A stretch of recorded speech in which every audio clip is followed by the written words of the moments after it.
Bonjour et bienvenue sur Sonia Lead. Ici, on aide les managers débutants à exceller dans leur rôle et à relever leurs défis avec confiance. Aujourd'hui, nous allons détailler 11 bonnes pratiques managériales issues d'une analyse approfondie de l'article de Cadre Emploi fin 2025. Et je vous conseille, observez ces pratiques managériales pour l'année 2026 parce qu'elles vous permettront de diriger des équipes avec efficacité, que ce soit en présentiel ou en télétravail. Allons-y, c'est parti. Bonjour à tous. Aujourd'hui, on va décortiquer ensemble 11 pratiques managériales qui sont en fait fondamentales pour tous ceux qui veulent devenir des leaders efficaces. C'est un peu la boîte à outils essentielle pour bien diriger une équipe. C'est la grande question, non?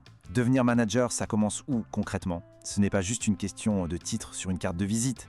Ça commence bien avant, avec une approche et des principes clairs. Et en fait, tout tient en un chiffre, 11. 11 pratiques qui sont vraiment le socle d'un leadership à la fois performant, mais aussi humain. C'est la feuille de route qu'on va suivre ensemble. L'idée, c'est donc de se pencher sur ces 11 bonnes pratiques qui s'inspirent d'une analyse de cadre emploi. Et pour que ce soit bien clair, on va les voir en 3 grandes phases. Imaginez ça comme les 3 étapes pour construire une équipe qui déchire. Alors, la première phase, c'est celle de l'architecte. Logique, non? Avant de construire le mur, on dessine les plans, on pose les fondations. C'est vraiment l'étape qui va conditionner absolument tout le reste. Et la toute première pierre, ce sont les objectifs. Il faut que ce soit limpide. La méthode SMART, c'est un super outil pour ça. Spécifique, mesurable, atteignable, réaliste et temporel. Ça permet de passer d'un vague « bon, on va essayer d'être plus productif » à un très concret « on augmente la productivité de 15% d'ici la fin du trimestre ». Là, au moins, tout le monde sait où on va. Ensuite, pratique numéro 2, le cadre. En gros, définir les règles du jeu. L'analogie avec le Monopoly, elle est parfaite. Imaginez jouer sans règles, ce serait le chaos, les disputes assurées. Eh bien en équipe, c'est pareil. Le cadre, ça rassure et ça structure. Et pour finir ces fondations, le périmètre. Qui fait quoi? C'est tout bête, mais c'est crucial. Ça évite que 2 personnes fassent la même chose. Ou pire, que personne ne fasse une tâche importante. C'est exactement comme en cuisine. Si tout le monde met sa pincée de sel, à la fin, le plat est juste immangeable. Bon, les fondations sont posées, on pense maintenant à la deuxième phase, celle du chef d'orchestre. Maintenant, il faut faire jouer tout le monde ensemble et de manière harmonieuse, au jour le jour. Et là, la 4e pratique est centrale, organiser et coordonner. Avoir des talents, c'est bien, mais si chacun joue sa partition dans son coin, ça donne une sacrée cacophonie. Le but, c'est de synchroniser tout ça. C'est ce qui transforme le bruit en musique. La 5e pratique, c'est un peu le carburant de l'équipe, la communication. Il faut que l'info circule et qu'elle circule bien. L'image de la connexion Wi-Fi est géniale pour ça. Si elle est instable, si ça coupe tout le temps, plus rien ne fonctionne et tout le monde s'énerve. Et pour que la communication soit efficace, il faut de bons outils évidemment. Mais attention, la 6e pratique insiste bien là-dessus. Avoir l'outil ne fait pas tout, il faut savoir s'en servir. Donner une perceuse dernier cri à quelqu'un qui ne sait pas bricoler, ça ne sert à rien. C'est même contre-productif.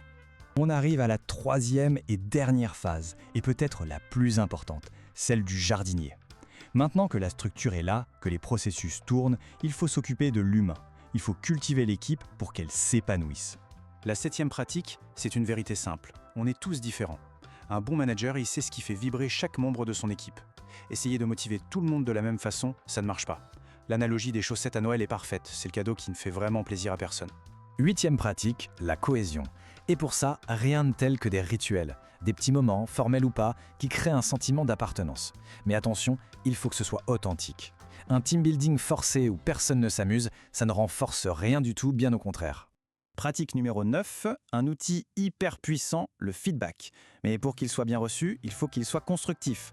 La méthode du sandwich est un bon moyen de structurer ça. On commence par un point positif, on glisse l'axe d'amélioration au milieu et on finit sur une note positive. Le message passe beaucoup mieux sans casser le moral. Cette phrase, elle résume tout. Non, le but du feedback, c'est d'aider l'autre à progresser, pas de le blesser. La manière de dire les choses est aussi importante que ce qu'on dit. Il faut trouver le bon équilibre pour que ça réveille, mais sans que ça pique trop. Et enfin, 10e pratique, la célébration. Célébrer les succès, les grands comme les petits, c'est un moteur d'engagement incroyable. C'est un besoin humain, tout simplement. Ça donne l'énergie de continuer et de viser encore plus haut. Voilà, on a vu les 3 phases, l'architecte, le chef d'orchestre et le jardinier. Mais il reste une 11e pratique. Et ce n'est pas une étape de plus, c'est un principe qui englobe tout le reste et qui concerne le manager lui-même. Là voilà, la pratique ultime, oser demander du feedback sur son propre management. C'est sans doute l'acte de leadership le plus courageux. Ça demande d'être vulnérable, Mais c'est le levier de progression le plus puissant qui existe. C'est accepter de se regarder dans le miroir que l'équipe nous tend.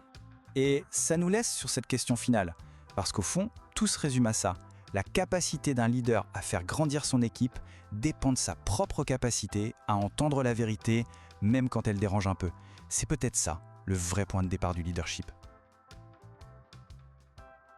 Voilà, mesdames et messieurs les managers, j'espère que cette vidéo vous a plu. Si c'est le cas, n'oubliez pas de liker, de vous abonner et d'actionner la petite cloche pour ne rien manquer.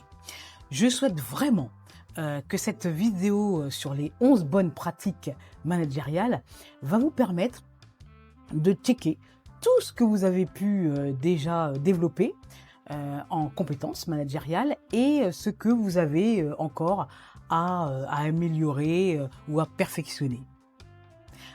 Un vrai leader, c'est celui ou celle qui a la volonté et le courage de se remettre en question. C'est très important. Nul n'est parfait. Personne n'est parfait. Et c'est OK. Donc, avancez à votre rythme. Allez vous promener sur ma chaîne sonialead.fr. Vous aurez accès gratuitement à tout plein de conseils, d'outils managériaux, d'articles, de tests pour vous auto-évaluer. Mon site, c'est mon site sonialead.fr. C'est de la formation gratuite à ciel ouvert. Clic après clic pour vous faciliter la vie de managers débutants.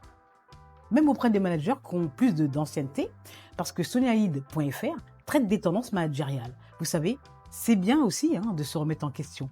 Les contextes et donc les pratiques managériales évoluent très très vite. Donc on peut rapidement être obsolète dans sa manière de manager auprès de ses équipes et d'être complètement en décalage avec les besoins de sa propre équipe. Et puis et surtout de leur réalité. À bientôt, mesdames et messieurs les managers. N'oubliez pas, vous n'êtes plus seuls parce que devenir manager, ça commence ici.